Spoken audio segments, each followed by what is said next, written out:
Alright, drafters, we've got a very special draft set coming up in Dominaria Remastered, and it's not quite a master set, it's not really a master set at all, but it's also a bit higher power level in some ways than your normal standard set, and it's a bit different. If you've done Time Spiral Remastered, it's a little bit like that, but this time we've got cards from all sets that were set on Dominaria at some point.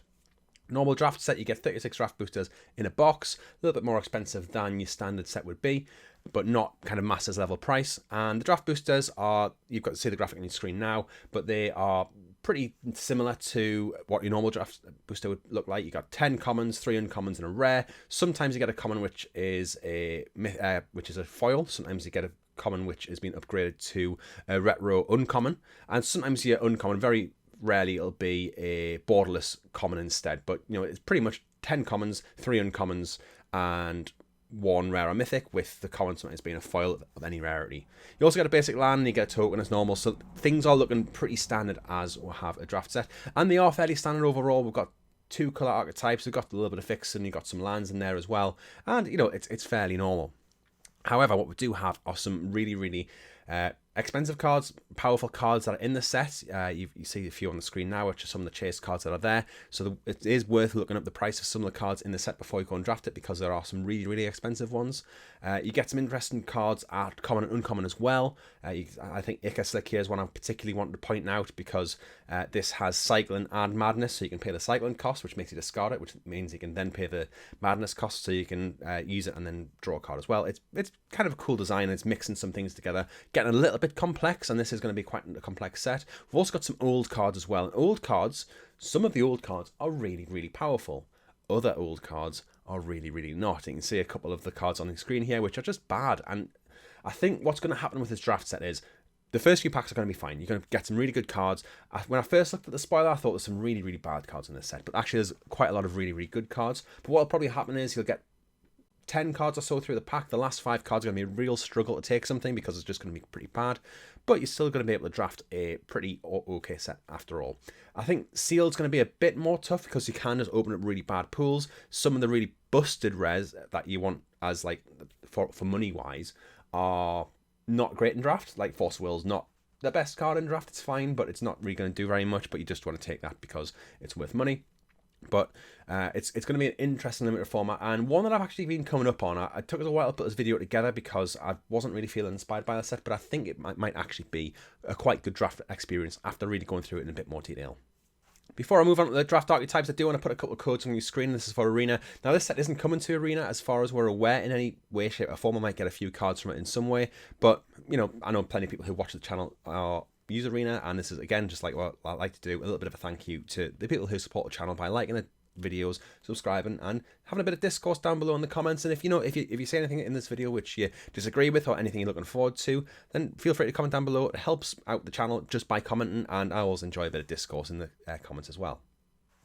So the first archetype we're going to go through is blue-white. Now, each of the archetypes have 2 uncommon cards which are in that colour pair. You've got the normal Signpost uncommon, which is just a gold card in the 2 colours, and you also have a split card. Now, these split cards can really go into any blue or white deck. You just can't necessarily cast the other side, and they don't really always follow the archetype as it goes, but it's still worth pointing out in these sets here. So blue-white is blink or enters the battlefield. It doesn't have too many blink cards, although there are a few, but there's plenty of ways to return things to your hand. So we've got Sawtooth Loon here, 2 blue-white, 2/2 flyer, and enters the battlefield. You can return something to your hand, and that means you can cast it again at a later date.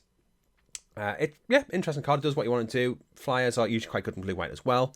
We've also got, as the split card, you've got Stand and Deliver. 2 sides of the cards which do quite good things. Neither of them are great, but the flexibility is often where you want with this card. You could play it in a monocolored deck, but it's not amazing rate. 3 mana to return target permanent to its owner's hand is pretty bad. You can usually get that for a single blue. But sometimes you will want to put that on your deck. The other cards that we've got here, Manor Walk, the classic 1/1 that Marshall Cliff from Limited Resources absolutely loves. It's his favourite card. Real classic card for like a good tempo play. We've got Cleric of Cleric of the Forward Order even, which is a card which cares about having many of these, but you know, if you can return it to your hand and keep playing it or blink it a few times with something like Momentary Blink, then it can be quite good. And you have a couple of these on the battlefield. The first one gains you 2 life, the second one's going to gain you 4 life, and then if you blink one of them, it'll gain you 4 life again. You block with it, you know, so there's a good way to kind of keep your life high in a deck like this, which does care about getting value and possibly isn't one of the more aggressive decks, but can just get the tempo out overall. Blue-green is a pretty typical ramp archetype. So we've got Tati over here from the original Dominaria. When it lands into the battlefield, you gain a life and draw a card. 5 mana, 3/3. Okay, body. Kind of resistant to some removal. 5 mana, you know, once it untap, or you know, if you get this on turn 6, draw it on turn 6, you got a land in hand, you got this. You can play this, play the land, gain a life, draw a card, and then you know you get some good value with that there. If you are playing it like that, make sure you play it before playing your land for turn, because otherwise it won't necessarily work the way you want it to. The split card doesn't really seem to do much ramp things. Both sides are quite cheap. I haven't seen a huge amount of fixing. I'll go into fixing in a little bit as well. But there's not a huge amount of fixing even in green. So, you know, it's not like it's going to be a ramp deck which is going to be like a splash. But we do have some things going on. You got Wild Growth here, so whenever a land's tapped for mana, adds an additional green. So sometimes we see that adding additional mana of any colour, probably not for a single green, but this version, this enchant land, is not really doing the splashing thing here. But it does allow you to get out, you know, something on turn 3. So it's a 3-drop on turn 3 and does allow you to accelerate quite quickly. Even Farshaper is just an expensive card which does some good stuff in blue and green, and there's a few of these things as well. And then you got Deadwood Tree Folk, which is again an expensive card, and you know it does. There's a bit of a graveyard thing going on in the set as well. None of these are really blown us away. I was trying to look for some nice big splashy spells. It's a bit more in rare and mythic, but I'm not really looking at that for the draft archetypes. I think it's still going to be quite a good archetype. Tati Over is a really, really good card. It's a really strong card, so that's a good reason to go into the archetype overall. But, you know, it's not doing anything huge that I can see. Green-black is a classic rock deck. Amazing reaction for a rock! Amazing! So if you don't know what a rock deck is, it just means it's going to play good value things, good recursive threats, good removal, and it's just going to have a very, very resilient deck. So this is based on Spiritmonger. So you got 3 green-black for a 6/6, which is already quite good. When it deals damage to a creature, put a counter on it, you can regenerate it. So you're probably worth looking at what regenerate means, but it means that next time it's going to die, you instead remove it from combat and prevent that death occurring. A bit like the way I always like to think about it is the bubble force field on Sonic games that you used to get.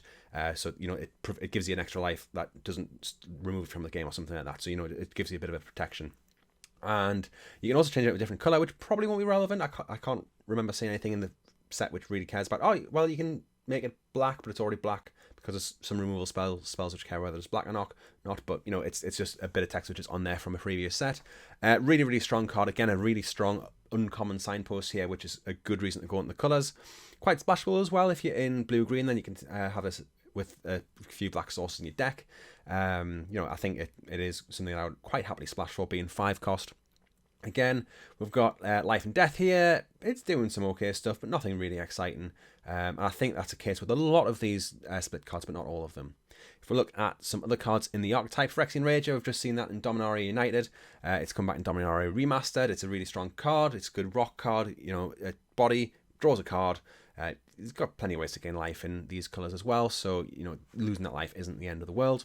Gamekeeper, again, just does good recursion things, and then Terra is one of the examples of really good removal spell that we have in black. There's a few of these in black, not so much in green, but the removal in black is going to be absolutely excellent in this set, as long as you're not playing a black. I mean, there's some things which do hit non-black creatures, or do hit black creatures, but there is a couple of spells which don't hit black creatures, and you know that's maybe a good reason to go into black as well. Black-white cares about life gain and life loss. So we've got Gerard's Verdict here. White-black, target player discards 2 cards. You gain 3 life for each land card discarded this way. And 2 mana Mind Rot is usually quite a good card. You know, the 3 mana one is less good. It can be good in some places. I do feel like this could well be quite a slow format. So if you can cast this when your opponent's only got 2 cards left in hand, even if one of them's a land, you're still getting some life off that. And you are getting a really solid 2-for-1 with this. So I do think these Mind Rot effects are going to be quite good here. We have Night and Day as the split card. Again, pretty good. I think it's maybe one of the better ones. There's reasons why I might play one of the sides in a or one of the sides isn't the main and then splash the other side or something like that. I don't think I'd play either side just as for the card that it is, but it's absolutely fine. I was trying to look for reasons to gain life and lose life in this set, so kind of like a Johnny's Pride mate or something like that, but I couldn't really find anything which cared about gaining life or losing life. But there are some things to look at. Spirit Link, now I do want to talk about Spirit Link. It looks like it just says give this creature lifelink, but it isn't quite how it works. So if you're getting attacked and you block with a lifelinker, and the life gain from that will stop you from dying, with lifelink that happens. With this, because it's a triggered ability, you lose the life, you die, and then you never get a chance to gain the life again. So if you go down below 0 life, then Spirit Link won't allow you to survive, whereas lifelink does, because that's like kind of a state-based action, so it doesn't rely on a trigger from happening. So if you are used to lifelink saving you in situations like that, bear that in mind, that with Spirit Link it doesn't quite work that way. We've got Flesh Reaver, which was probably one of the main reasons I could see to gain life. 2 mana 4/4 when it deals damage to a creature or an opponent, not a planeswalker, not that there's a huge amount of planeswalkers in the set, obviously, but when it deals damage to a creature or an opponent, you lose that much life. So you do need to be gaining life to make this really useful, or you do need to be getting your opponent dead very fast. But this is a 2 mana 4/4, so it has a chance to be powerful. I'm not really sure on this one, but it does kind of play into this life loss and life gain thing. And then Urborg Siphon Mage, 3 mana 2/2 with, you can discard excess cards, so a land card or a card that's pretty useless in the late end of the game, and target player loses 2 life and you gain 2 life. And I think this could be quite good. I think something, well, it's a 3-drop I suppose, but a cheap creature which is good in the late game, or at least okay in the late game, is always going to be a solid playable and something worth playing.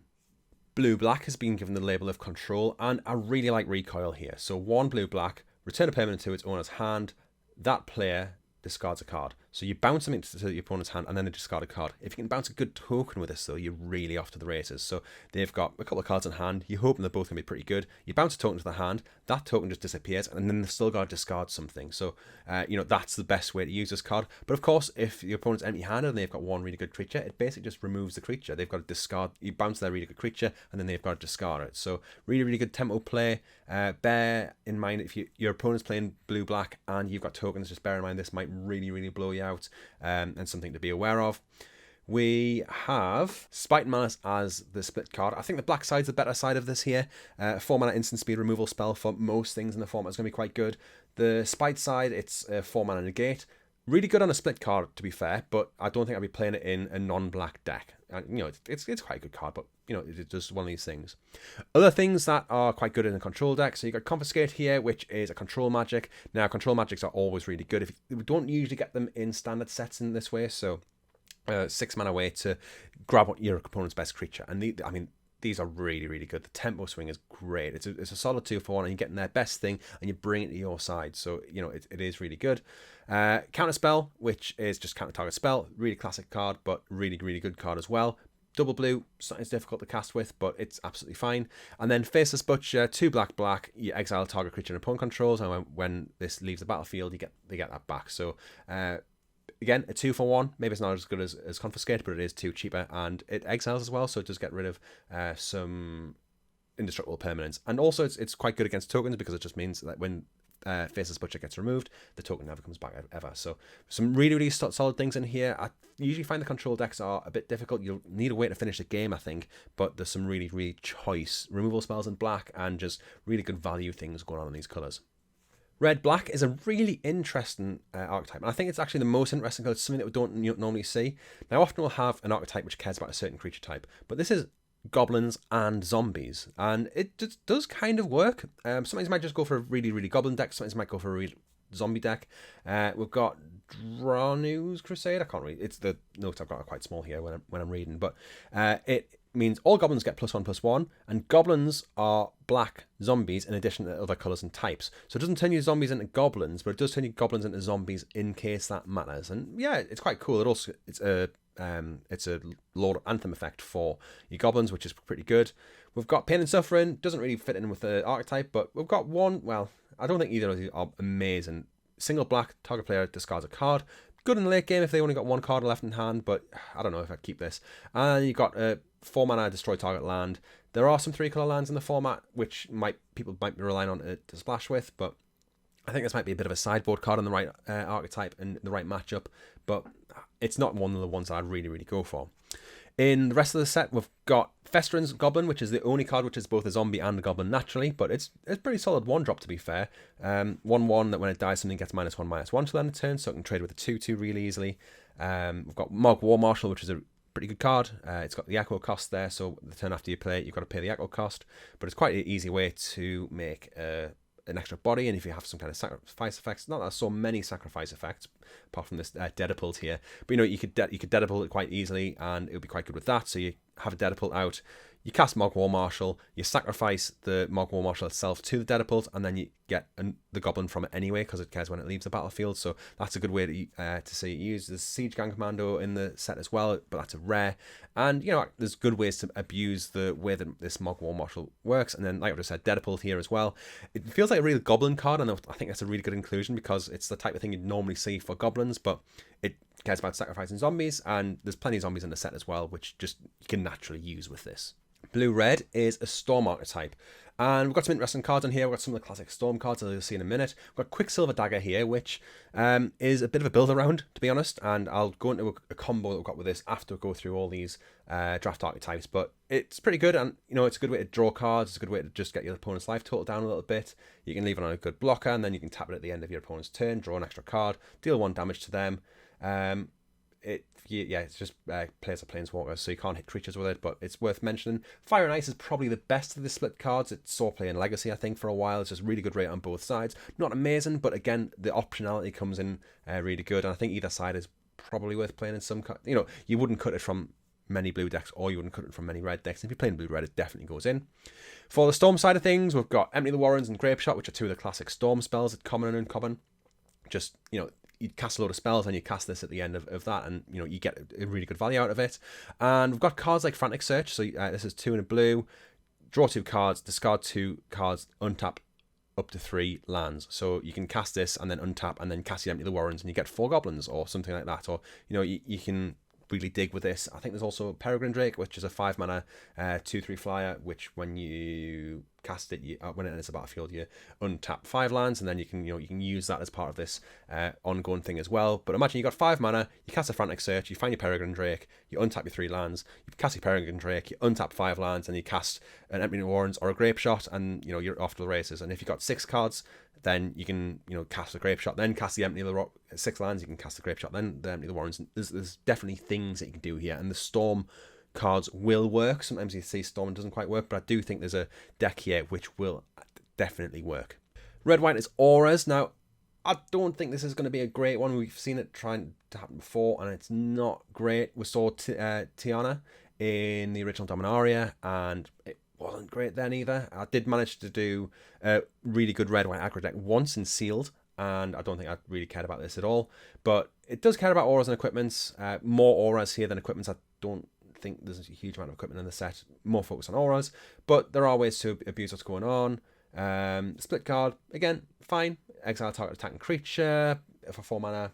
It's solid, and yeah, just target creature can't block until end of turn can be fine, but nothing to write home about. Some of the auras we've got, so we've got Undying Rage, which is quite a good aggro card, and you will get some good aggro decks off with this. You got Griffin Guide, which you enchant the creature, and when it dies, you get a 2/2 Griffin, which is pretty solid for 3 mana. You do need to make sure your opponent's not going to remove the creature in response to this, because you won't get the Griffin if it gets removed in response, but it's still a fine card. And then Vada, Keeper of the Flame, is probably the best reason to go into this. I would say it is an uncommon. I would treat this more as a signpost uncommon than anything else. It's really only going to go in this deck. It's fine. It's not amazing. I've seen things happen with it in the original Dominaria again, but it's not really a big reason to go into white-red. But it's kind of a reward if you do, I would say, if we're going to go from the Lords of Limited terminology of reasons and rewards. So yeah, it's fine, but it's not really going to be a great deck, I don't think. Green-red is another quite interesting one that we don't normally see. So it's green-red cycling. We've got Rada here, which doesn't have cycle on it herself, but just a 2 mana 2/2, can tap that green. When it enters battlefield, you add red, so you can kind of do some quite spicy things with this. If you have Grapeshot, you do put some kind of Storm deck as well. The Assault and Battery. Assault's pretty good. It's 1 mana to deal 2 damage to any target. It is sorcery speed, so it's not just a shock. But I think that's still a really good rate. It's a good way to finish the opponent off sometimes. That for a single mana, it's a good way to pick off a creature. It gets good value with that. And then the Battery, just make a 3/3 for 4 mana. It's just fine. It's fine. And sometimes you'll want to cast the other side. Really good in a red-green deck. I wouldn't cut this from any red-green deck. I'd probably put it in any red deck just for the value, and then I might splash a bit of green for the other side on the occasion. If I get a nice red-green dual land or something, or a red-green tri-land of some sort, then I would play this quite happily, yeah. Some of the cards in these are ones where we can see cycling. So in the middle here, we've got Lightning Rift, which cares about when any player cycles cards. So there are reasons to cycle. We've got the cycling lands, the monocolor cycling lands common, and that is a big reason why your opponents might be cycling. So Lightning Rift, just bear in mind that your opponents, or if you're going to cycle something, your opponent's got this out, then you don't want to do it. And we do have cycling cards in all colours as well. Primarily in red-green, but I wouldn't say it's really skewed to that side of things. Just some of the reasons to have cycling are in that set, in that archetype. And then we've also got Primal Boost here, so 2 and a green to cast target creatures +4/+4 until end of turn at instant. But you can cycle it, and if you do cycle it, target creature gets +1/+1, which is a pretty good rate again. If you're going to draw a card and give something +1/+1, it's fine, but it's one of these things. The last archetype we've got is Green-White Threshold. So Threshold cares about having 7 or more cards in your graveyard. And at the top here, we've got the Mystic Enforcer. Protection for black, 4 mana, 3/3. And it's got Threshold. As long as you have 7 more cards in your graveyard, it gets +3/+3 and flying, which is a really, really strong card if you can get there. We have Wax and Wane. Both sides again, fine. We know there's auras in the set, so Wayne might be quite good there, but it's quite good. Middle of the pack, I would say, for these split cards. It seems absolutely fine. Looking at the rest of this archetype, we've got Werebear, which is a real classic card for Threshold. It does a bit of ramping and has the best flavor text of all time. He has the right to bear arms. It's cheesy, but I love it. There's not really very many good ways to fill your graveyard. We've got a cycling in these colours as well. Like I said, we've got cycling in all colours, so that is one way to fill your graveyard. But we've got Renewed Faith here. We've also got Gamekeeper, which cares about, that can help fill your graveyard. But one of the artifacts that is worth pointing out if you're going to draft this is Millikin. It's probably something you want to pick up. It's a good way to ramp and fill your graveyard. You can just going to mill things off the top of your library, and it's one of the better ways to fill your graveyard if you want to get that 7 cards in your graveyard really, really quick. Something that I wanted to talk about, which didn't really fit with anything else, maybe it fits into Storm, but we've got Horseshoe Crab. And when I first saw it, I knew it from Anniversary 25, which was a really fun draft set. And this just has blue, you untap it. And there's ways to abuse it. So first of all, you got this Hermetic Study, which is just tap, deal 1 damage to any target. So if you have Horseshoe Crab and you have Hermetic Study, you can do 1 damage for every blue that you have. Tap Horseshoe Crab with Hermetic Study on it, blue to untap it, tap it again, blue to untap it, and you do it that way. If you really, really want to go off though, Quicksilver Dagger is a way to have some good fun. So Quicksilver Dagger, you're going to deal 1 to your opponent. Hermetic Study does let you hit creatures, but Quicksilver Dagger doesn't. But at least when using Quicksilver Dagger, you're going to be drawing cards every time. So that is a way to really, really go. And obviously Horseshoe Crab's not a bad blocker, it's quite good in there. So yeah, that's a pretty fun combo that you can do, and you might pick up a couple of Horseshoe Crabs at the end of pack 1 just on a whim, and then you get your Hermetic Study, and then you get your Quicksilver Dagger, and then you've got a bit of a deck there. And these things are fine on other cards as well, but really, really good in Horseshoe Crab. Fixing wise, we've got the 5 allied enemy coloured check lands. So these were originally printed in, I don't know whether they were originally printed, but they were definitely printed in the last Dominaria set. The enemy coloured ones were never printed on Dominaria set, but they were here, so they are included at rare. We've got these layers as well. So these are the shard layers. So the tap lands, tap of one of any colour, one of any 3 colours. You got to return a non-layer card to its owner's hand. They're fine. I think that they're pretty solid. They seem really good. They're showing up uncommon, so they appear in the uncommon slot, but they are a good way to fix in this set. It is centered around 2 color pairs, but we have these instead. We don't have Evolving Wilds or anything like that, but do have this weird one. It's not amazing, but it might be okay because it just taps for a colorless. It does mean that you can play it and use it for mana straight away, but you can't use it for any colour. And then if you need a splash or need to get something out of the library, or just want to thin your deck a little bit, you can pay 2, sacrifice it, go for a basic, and put that on the battlefield. It does come on the battlefield tap as well, so it's not going to be great for fixing. It is worth mentioning. I'll play it occasionally, I think, but it's not something I'll be really, really looking forward to getting, just if I'm going to have a really, really greedy deck, or have a high cost card which is worth a splash, then I might play one of these. Oh, there's only really one mana dork which taps for any colour, and that's Birds of Paradise. It appears at rare. It's a really good card. If you get it, obviously you're going to play it. It's worth a little bit of money as well. Birds of Paradise, solid card, but I'm just kind of including it here to say that there's not many things at common or uncommon which lets you tap for any colour mana. I didn't see any mana rocks that do that at common or uncommon. I didn't see any mana dorks that do that at common or uncommon. So Birds of Paradise is pretty much all you're going to get. Counter spells, we've got quite a few. We've got counter spell at common, which I've already talked about, really, really good card. We've got Circular Logic, which is a solid card here if you can fill your graveyard a little bit. And then we've also seen the blue-black split card has this 4-mana version of Negate that you can have as well.